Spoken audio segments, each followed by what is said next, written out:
Thank you.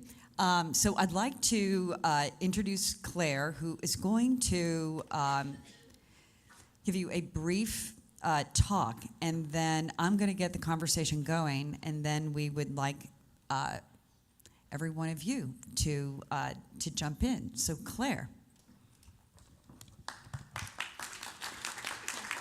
Are you on? I could probably do with this.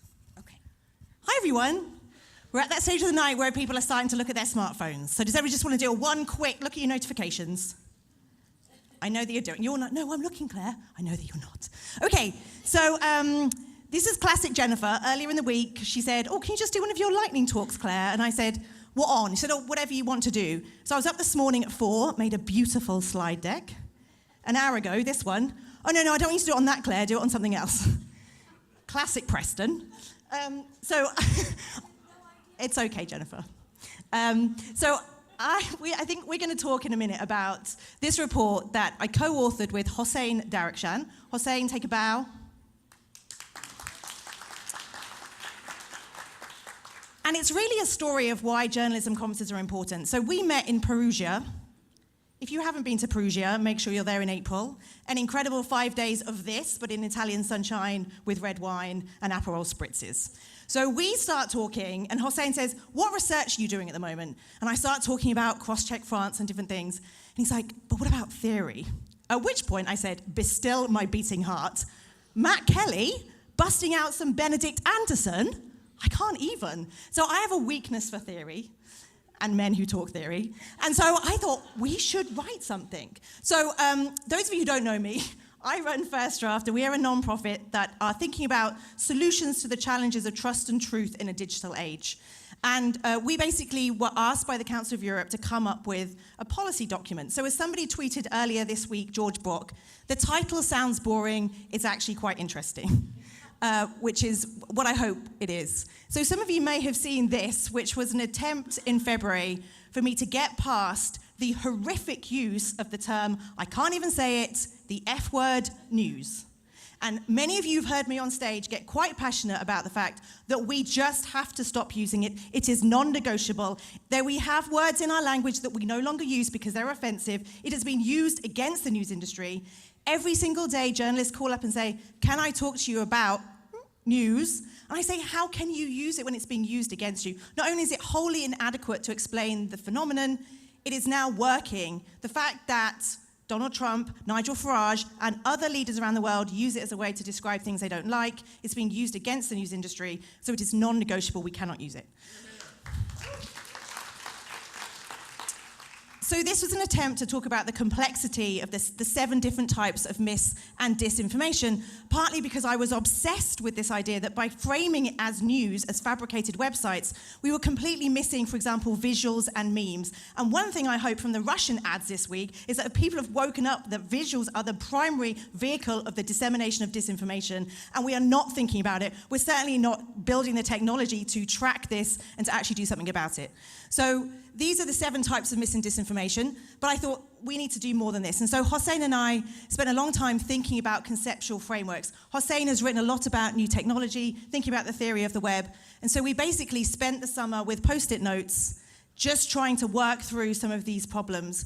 And so this was our issue in terms of, there are actually 3 distinct types: misinformation, disinformation, and malinformation, across 2 axes of falseness and intent to harm, which is legal language, but I think we need to start thinking about this in a much more sophisticated way, and we need to stop having conference panels for 45 minutes where we think we can solve this problem. We need to have deep dive conferences on just tiny aspects of this if we're going to get anywhere.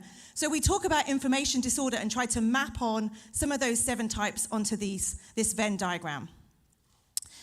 I know you're going to love this slide, but actually, I think it's quite useful because we talk about the 3 elements of information disorder, which is we need to think just about the agents for a second.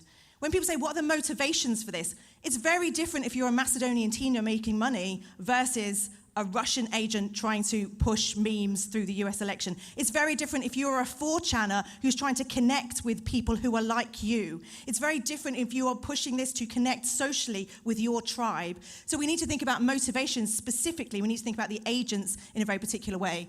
We then need to think about the messages, the types of messages, and then we need to think about how they're interpreted. So, after World War II, we all thought about the hypodermic model needle of communication. And everybody worried that we were just being given these messages and interpreting them in one way. We then became more sophisticated and realized, no, we have different theories, priming, framing, agenda setting. It's more the media tells you what to think about rather than what it thinks. Well, we don't know how these messages have been interpreted. And all of this, well, we know because this many billion people saw this on Facebook, this is the impact. We have no idea. We need much, much better research.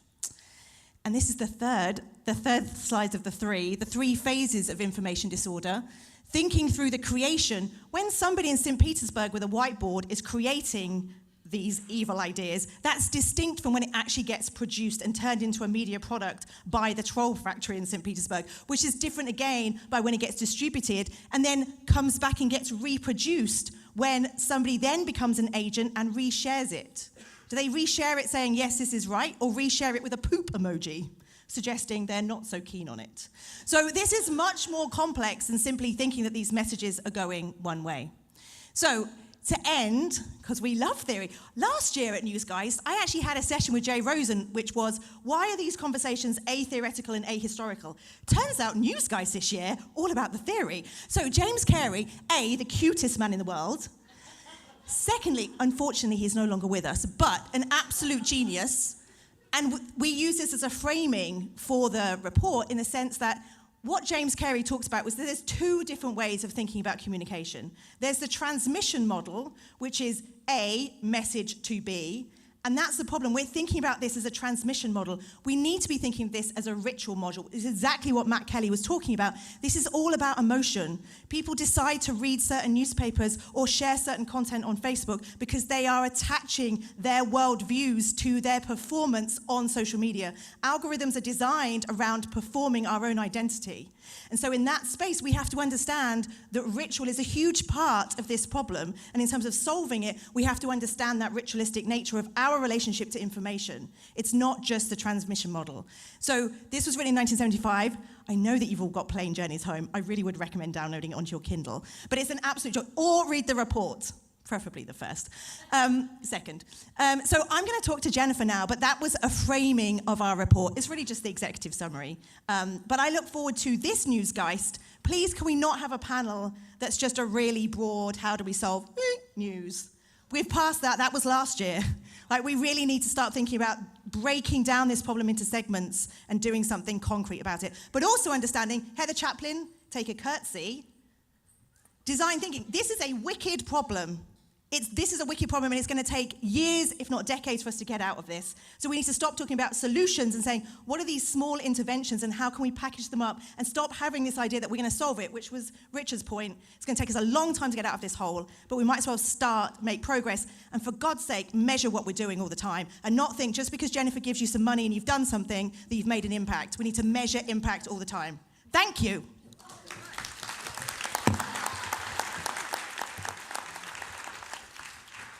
Like some of you, I'm on East Coast time, so it's late, but thank you, Claire, because now I'm awake.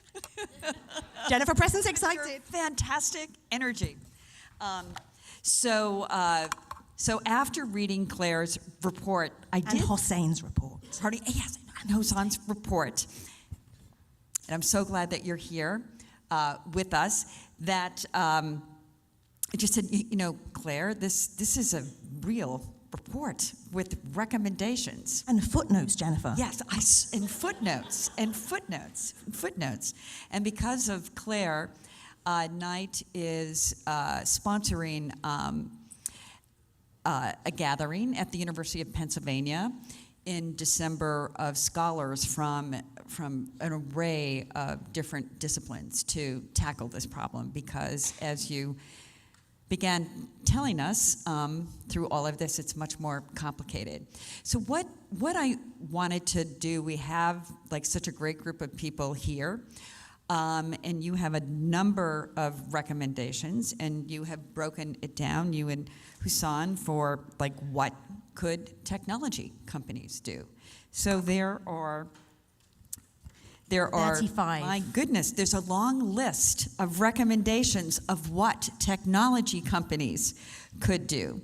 One of the things that you talk about is because of the concerns, especially about visual fabrications, is the build just tools that would really allow journalists and the public to begin recognizing when people are being, when the public is being deceived. So what is your biggest concerns about about what's coming in terms of video and visual communication? So I think the first thing I'd say about visuals is even, and I've said this to Google, so I'm not going to apologize, but Google image search, magic. But if I hear that there's an earthquake and I just put earthquake into my Google image search box, I just get all of these pictures of earthquakes, and there's no date stamps on there. And so I will take an image of an earthquake and assume it's from today, and I will share it. An example of misinformation. Nobody's trying to cause harm. It's just that we're not doing a very good job when it comes to visuals. Because actually, and this is not my specialist area, but natural language processing means that it's easier for us to do things with text and to parse text and to make sense of text. Visuals are really, really hard, but we've got to start thinking about how can we build these kind of meme trackers. So I was at an event in DC last week with the State Department, who turns out are doing all of this stuff too. That's a big thing we need to talk about. Where does journalism start and stop? Where does the State Department start and stop? Where does the intel community start and stop? We're all in this very murky area together. Anyway, the State Department, team of 18, they built a meme tracker. I want this man's meme tracker in a way that's probably unhealthy, but I can't have it because he's from the State Department. But why have they got it? So how can we think about building the technologies that allows us to do this type of journalism, but to really think about the problems of visuals? And I hope these ads have made us think, A, we need databases of this stuff, because this stuff pops up globally. So we've monitored a lot of elections in Europe. The same anti-refugee videos would appear, which are actually an attack in Brazil that gets reframed and it looks like an attack on a refugee. We've seen it in Italy, we've seen it in France, we've seen it in Germany, we've seen it in the UK. We should have a database which allows us to very quickly, and Google, can you build this, please? Because it should be in our image search results that we immediately say, no, that's from actually 2007. So verification tools visually, well, you know this, Jennifer, from your time, the New York Times, verification tools are no different than they've been for the last decade. You know, we actually do have to do a lot of labor with kind of crappy free tools, and we've passed that point. So what are some of the other things that you think that technology companies should be doing right now? And I think one of the concerns that many people have is that Facebook, Google didn't even realize what was happening on their platforms. So what? Ooh, a heckle. A heckle That's what from the they front row. testified to in front of Congress, Elizabeth. So what more can technology companies do? So I enjoy the heckle. I mean, this is my point about the platforms, is that they are made up of very well-intentioned, lovely people, many of whom are here tonight, who built technology and really believed that it was going to be used for a force for good. So I used to work for the UN Refugee Agency. We used to create dark posts matched with email lists to target people that we thought were more likely to like refugees. We did exactly the same stuff as the Russians did on that platform. The fact that Sheryl Sandberg wrote in that post, thanks to ProPublica for your reporting, it made us look at what we weren't looking at. Thank you. So that's what we need to do, is to set up data sharing. And we've been shouting at this for a year. It hasn't happened. And I understand it's not easy for the platforms to open up their data. What it would be possible to do is to have some trusted partners who become independent auditors who say, let us look at these things. You clearly have a problem. You clearly aren't looking at it. And as I said, if these lovely people from Silicon Valley had spent more time with cynical journalists down the pub, they would have known that the platforms would have been used for abuse, would have been used for harassment, would have been used to document suicides. You know, journalists are dark people. We could have told them a long time ago that this was going to happen. You know, and even Facebook Live, I mean, you know, lovely Anya, who's not here, we are very good friends, we used to share an apartment, full disclosure. And I remember when Facebook Live was coming on, I was like, you are going to have immediate problems. And she was like, I know, but and Facebook, there's this idea that it will just help people film their kids' birthday parties. And I was like, I know, but it's not. It's going to be terrorism, and it's going to be suicide.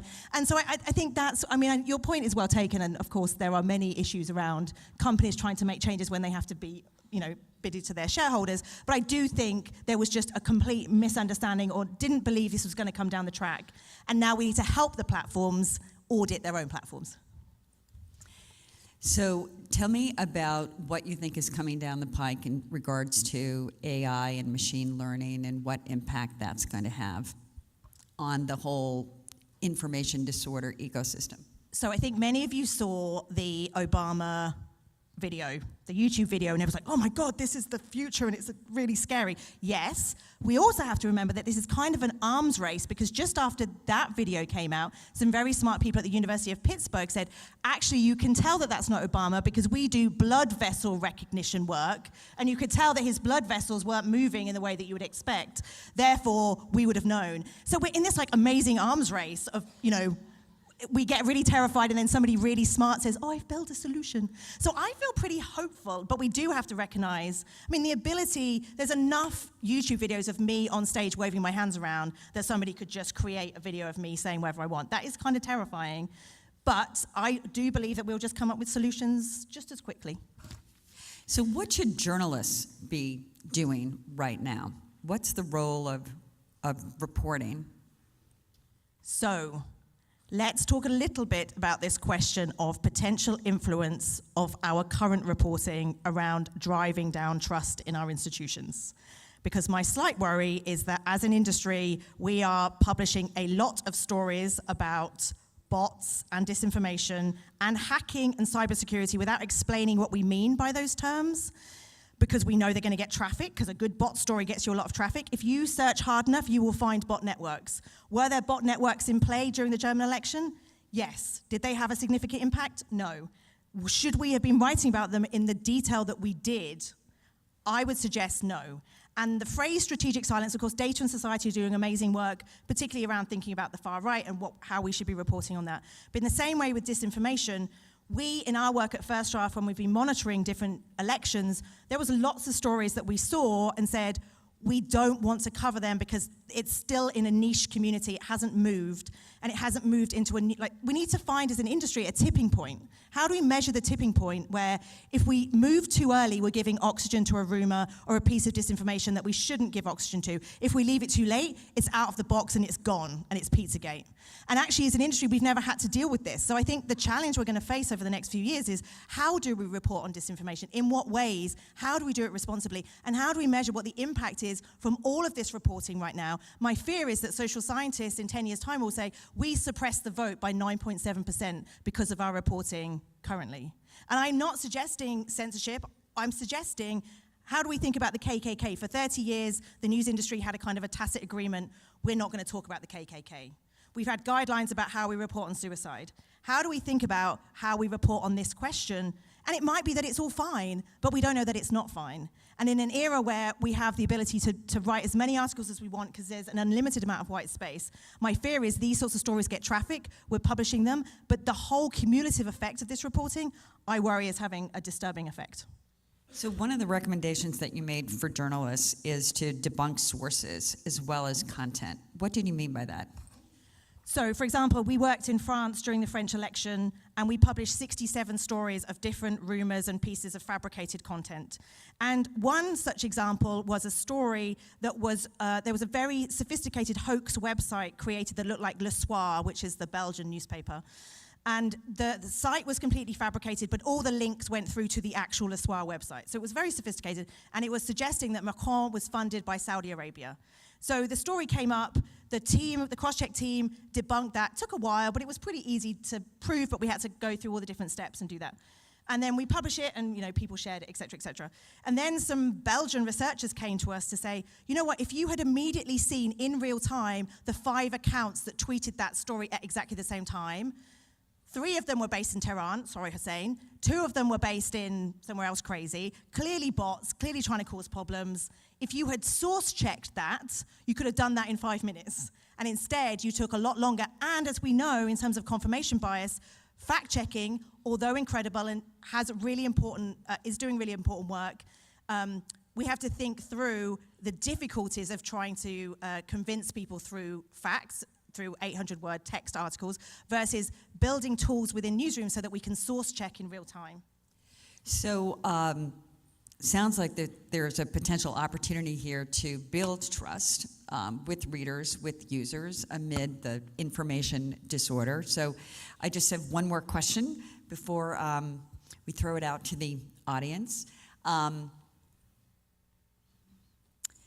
So cross-check was super successful. So we're coming up to midterms here in 2018. So how might journalists think about lessons learned from election land, lessons learned from cross-check that might be effective here? So if you would just forgive me 2 minutes, Jennifer. So on the 16th of November, we're publishing a new report which is based on research we did around the effectiveness of cross-check.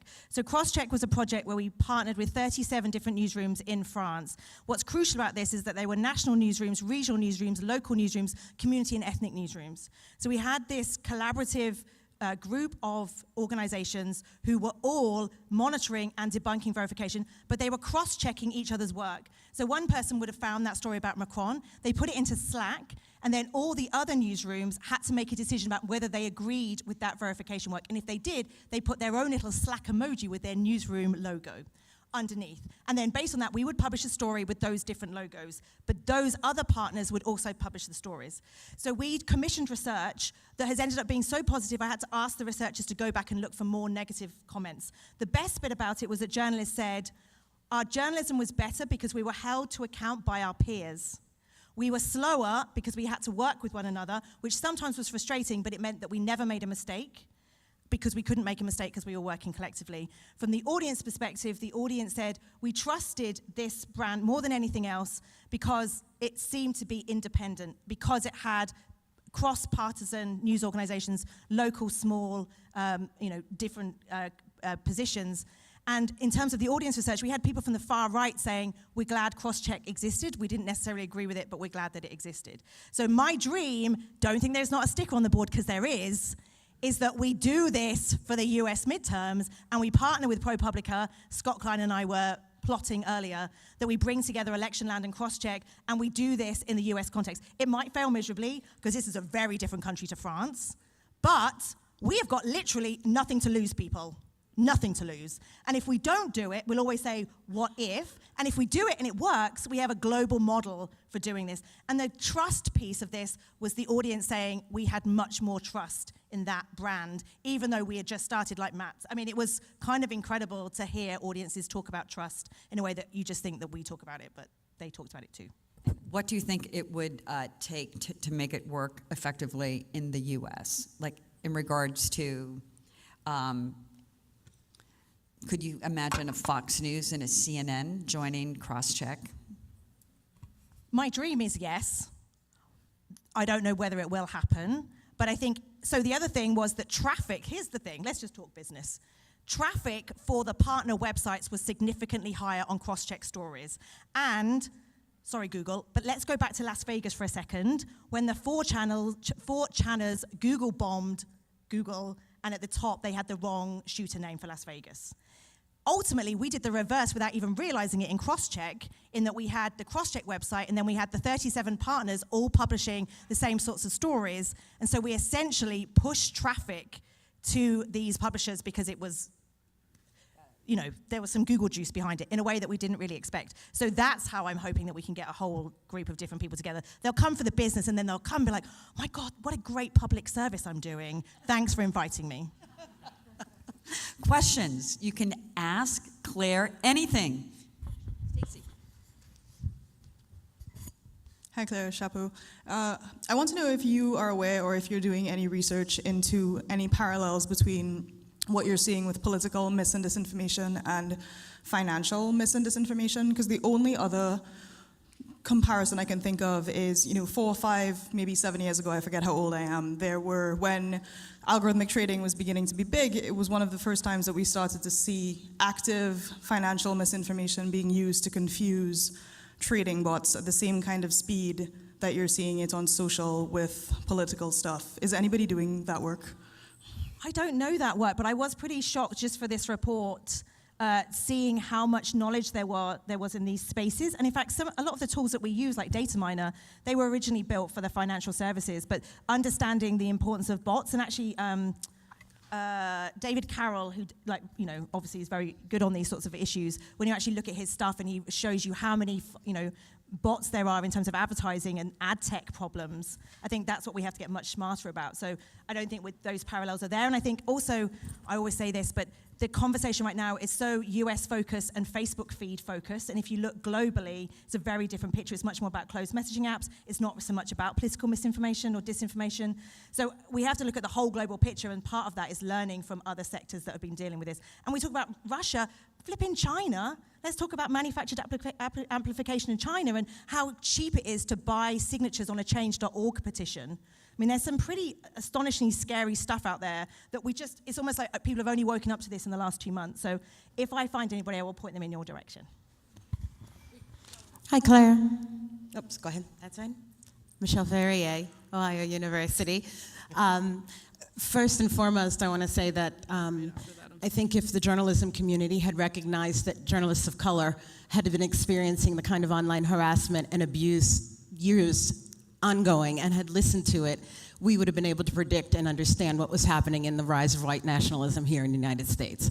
So I just want to put that on the table, that is a huge issue, that because we don't have the diversity in our newsrooms and because we don't have the diversity even in this room in a way that we should, we are not getting the kinds of intelligence that we need to from our own people about what's happening here in the United States.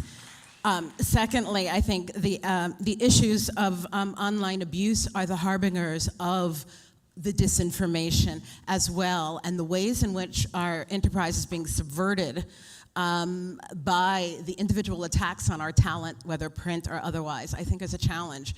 And so I totally agree with you. We're talking about AI and talking about the development of AI, and yet our tools are not sophisticated enough to deal with the visual rhetoric that is coming through our pipelines right now, and being able to catch that, whether it's using emojis to be able to subvert the filters, or memes or other different types of things, the hashtag bombing that's going on. It's a real concern, and I think to start with what's happening with the news product instead of beginning to look at solutions that start at the root cause, which is the erosion of the individual as well as the enterprise in this solution, is really critical. I just couldn't agree more in terms of memes, because memes make sense through cultural understanding. And so when you don't have anybody in your newsroom, I mean, even like the Pepsi meme, so many of those cultural references were just completely missed by very white newsrooms who had no idea about different cultures. And so, yes, I could not agree more. Claire, Roger from Internet Archive. Hussein, yours and Claire's report, this is amazing. It's really superb. At 109 pages, it's kind of the War and Peace of this issue, but it's really worthwhile. And personally, that quote was the most compelling for me of seeing it in a new manner. That is, that news is drama.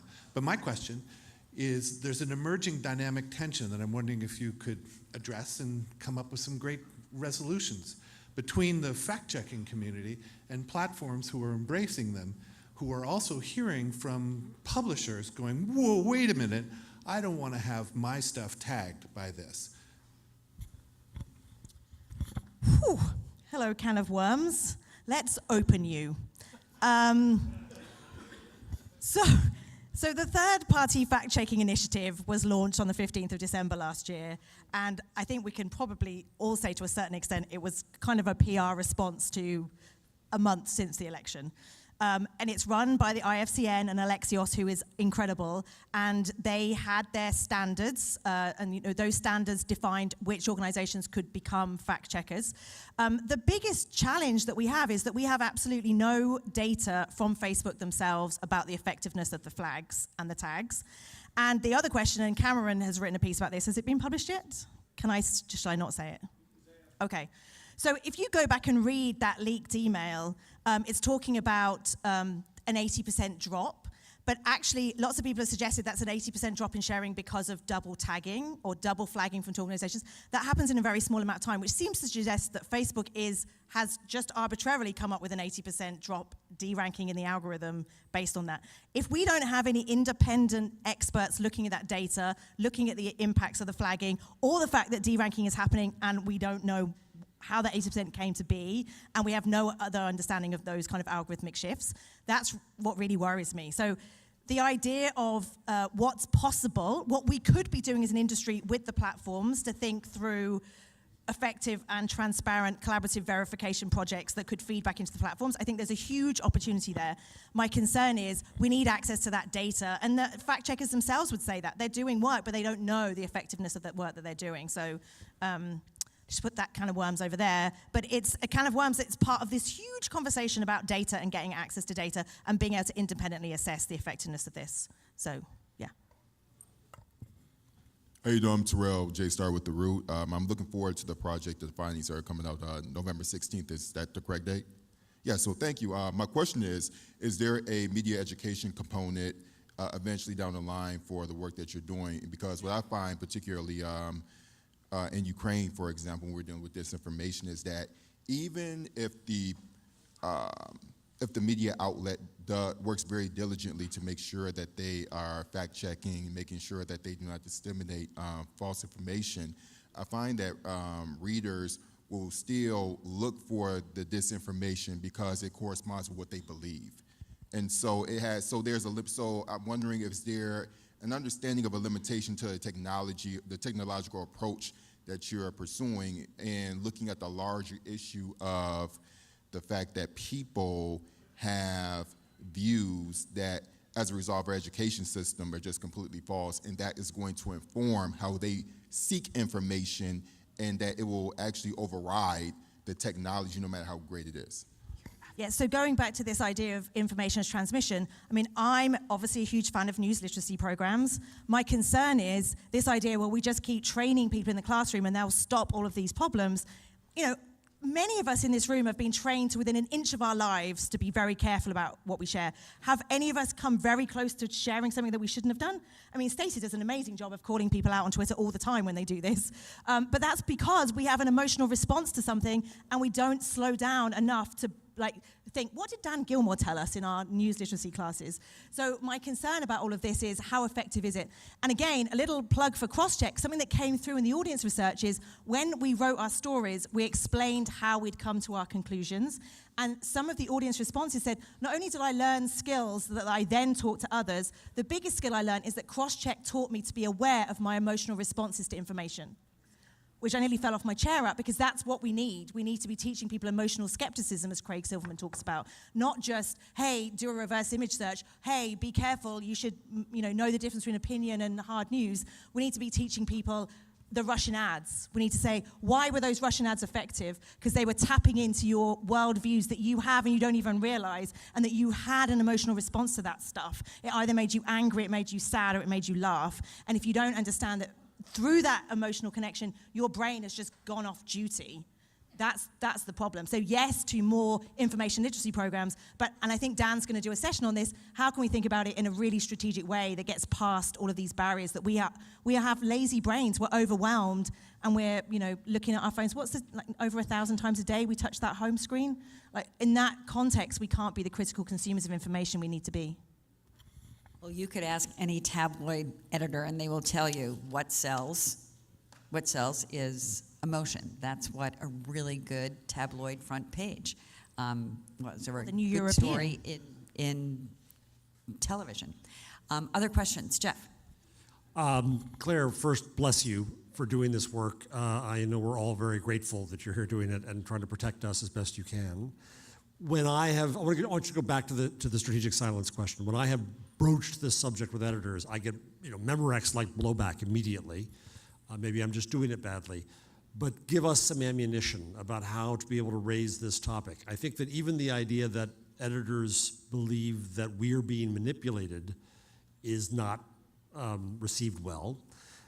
Is it examples of that? Is it the danger of it? Is it what are we doing when we give attention to these things?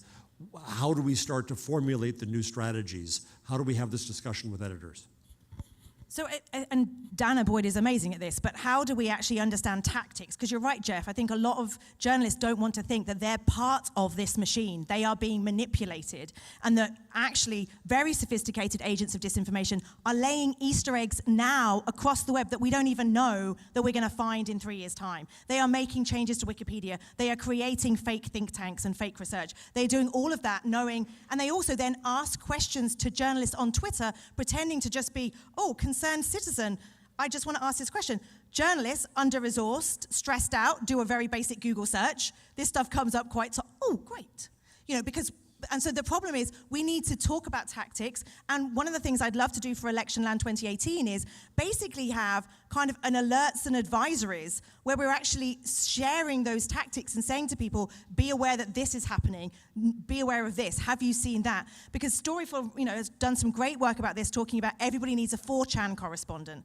I do think newsrooms need to be much more literate in terms of these communities, but actually we shouldn't have 1,000 4chan correspondents. We should be doing a lot more sharing of intelligence and recognizing that we are being manipulated and we're being used as a megaphone. And during Crosscheck France, the weekend of the Macron leaks, you know, there were people in 4chan jumping up and down saying, debunks are a form of engagement. Amazing, we've done our work here.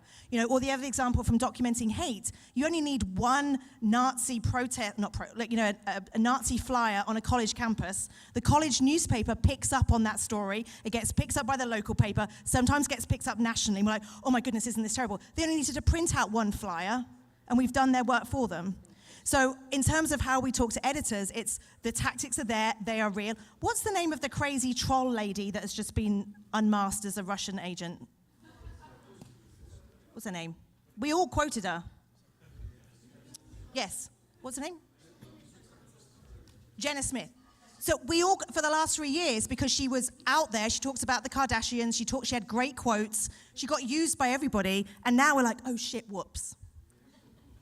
We shouldn't be in a situation where we're saying, oh shit, whoops. We just can't be there. So I think, Jeff, your point is we have to get editors in the room, and we just need example after example after example of how sophisticated these disinformation agents are and how we are an absolute part of the machine and aren't we being clever and pointing at it? And Josh Benton always talks about like pointing at journalism. You know, this idea of like, oh look, bots. Oh look, trolls. Oh look, hacking. Without any explanation. When we say 21 states were hacked and we don't explain what we mean by hacking, we're doing a disservice to our audience. When we talk about cybersecurity and we don't actually talk about what that means, we're doing a disservice to our audience. So we need to be much smarter about what we're talking about. And I know there's always this fear in this country. I mean, obviously I'm European, I'm better at this, but here's like, oh, collusion. Now a sexy word, but like, oh, we can't work together on things.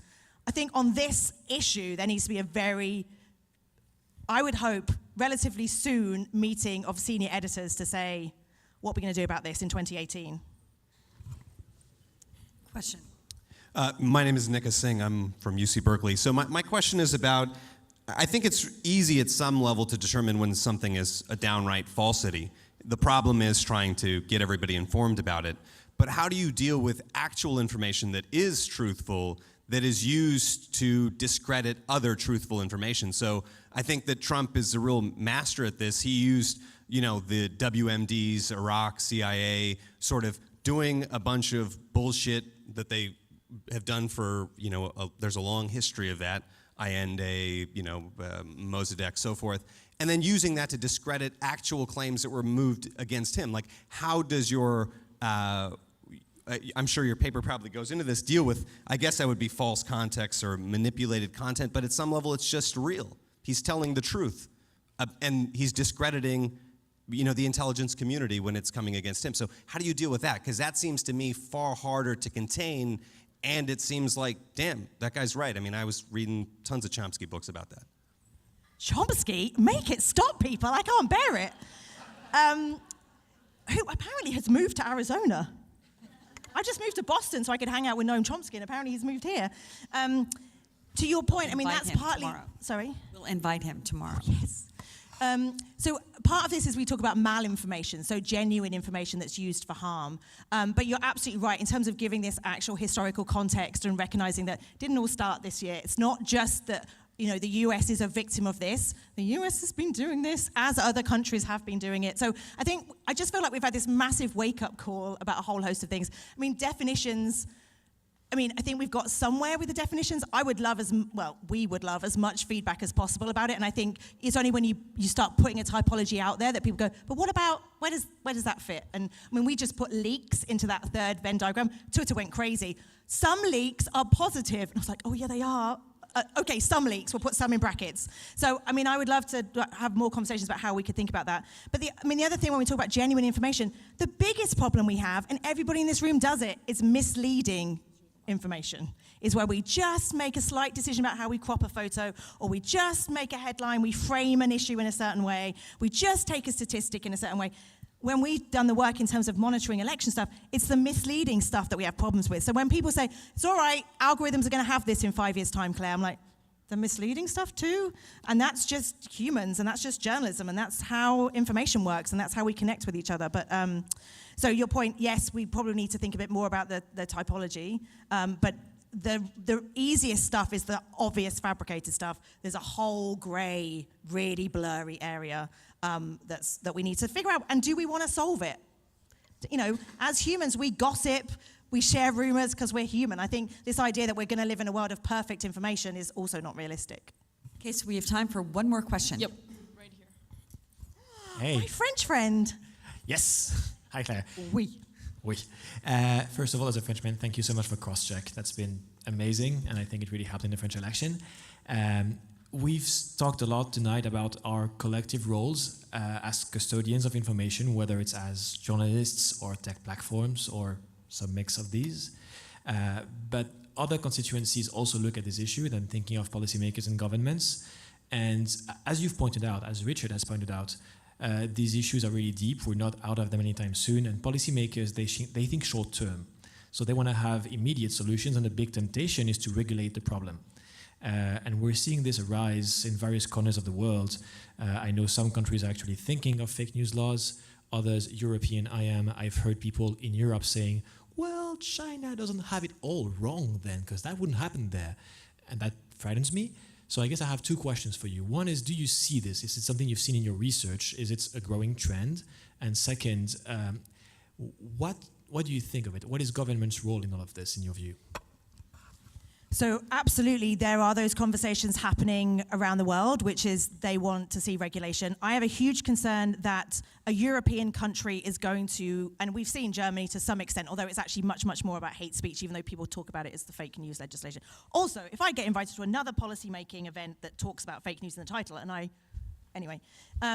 so in terms of they want to do it, my fear is Germany does it, which allows Singapore or Indonesia to be like, well, the Germans did it. The Germans did it in a context which was very different to the way that Singapore wants to think about it. So I am very concerned about regulation being used for regulation's sake. But the other concern in this country is that regulation is just seen as a dirty word. And so we don't even have the conversation. So with the First Amendment and absolute fear of regulation, I just see us just in two separate trenches, and we're getting nowhere. So the lawmakers say to the platforms, just admit that you're a publisher. And the platforms go, we're not a publisher.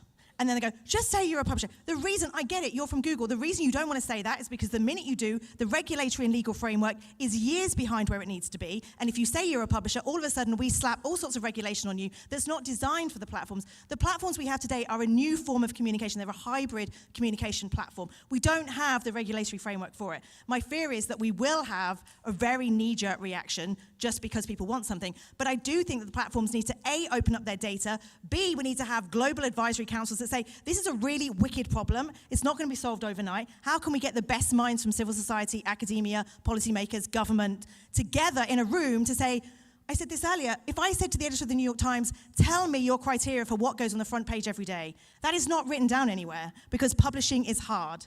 And so we are trying to talk about the platforms in a way that I just don't think that we have given enough thought to helping you, but I also think you should help us help you by giving us more of your data and saying, how can we all collectively come up with the interventions to this problem? It's not going to happen overnight, but there are very smart people that want to work with the platforms, and let's stop getting out of these trenches because we're getting nowhere. We've got nowhere in a year, and we can't be here again, Jennifer, in a year, even with your lovely checks. So that's what I hope happens. That's why we need cross-check. Yes. Yes, there Come you to my go. session. There And you Scott go. Kleins. So just one last question, because this past week we had hearings in Washington. We had lawmakers engaged at various level and various knowledge.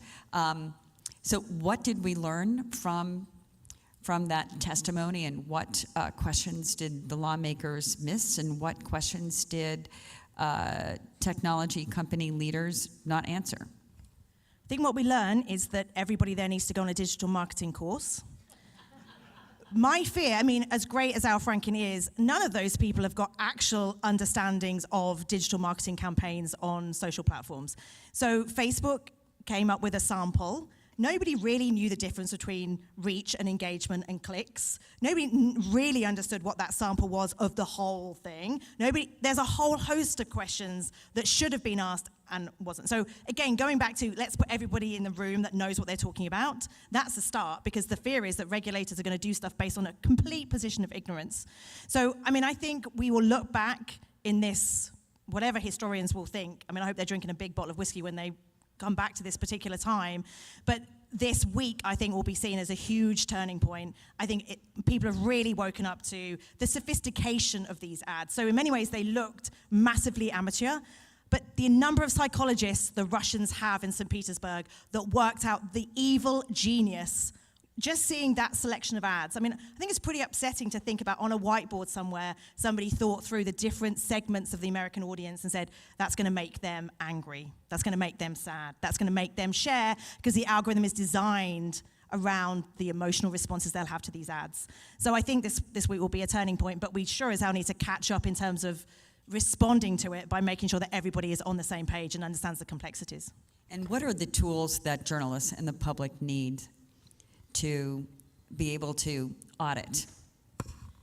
So we need to be much better about computational monitoring in newsrooms. So for the elections that we've monitored, I mean, this goes back to the technology stack. We basically had multiple monitors, 20 tabs open on each monitor, using a bunch of tools to try and get some answers about how to monitor these. You know, and if you want to get into Discord and 4chan and 8chan and Gab and all these places, increasingly when they're on mobile phones, there's no easy desktop way of monitoring. Like, we are really behind when it comes to this. So we need to be building the technology that the State Department and the Intel community are building. I mean, Clint Watts, yes, he's an absolute expert. He comes from the Intel community. I don't really want to work with Hamilton 68. Like, it just makes me feel a bit icky. Like, we have to build our own journalism tools, which gives us the power to do this work and not rely on the Intel community or the State Department for their tools. So we need more tools. Well, thank you. Now, are we going to Yes. have a little transition to werewolf or sleep?